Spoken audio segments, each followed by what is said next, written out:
देवगढ़ जिला बारकोट गोष्ठी शिक्षा कार्यालय परिसर में बारकोट ब्लॉक समस्त प्रकार विद्यालय पाचिका सहायिका मानकर पुष्टिकर खाद्य प्रस्तुति प्रणाली तालीम कार्यक्रम गोष्ठी शिक्षा अधिकारी सुश्री गायत्री साहू अध्यक्षतार अनुष्ठित होउछि।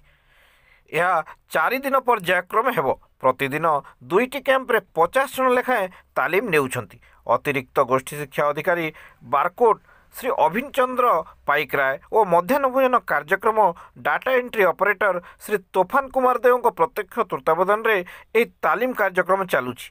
तालीम कार्यक्रम में तालीमदाता अच्छा श्री जदुमणि बेहेरा और श्री विजय कुमार प्रधान। तालीम स्मार्ट बोर्ड रे दिया जाउछि। बारकोट ब्लॉक मोट 362 जन पाचिका सहायिका तालीम नेवार व्यवस्था रही। समस्त अंशग्रहणकारी मानकु टोपी और आफ्रन दिया जाइछि। प्रतिदिन रंधन प्रणाली प्रतियोगिता करा जाउछि। प्रति कैंपर 50 जनक मध्यरु मनोनीत जड़े पाचिका बा सहायिका खीरी पिठा मांडिया इत्यादि पुष्टिकर खाद्य प्रस्तुत करि आनी परिवेषण करुछंती।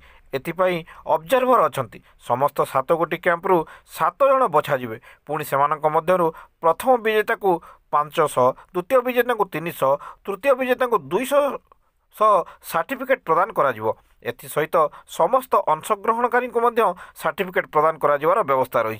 आरंभ होइतवा पुष्टिकर खाद्य प्रस्तुत प्रणाली तालीम आसंता 30 डिसेम्बर दिन समाप्त हो। पाचिका सहायका तालीम कार्यक्रम को स्थानीय विद्यालय शिक्षक शिक्षयित्री तथा आंचलिक साधन केन्द्र संयोजक माने सहयोग करुछंती।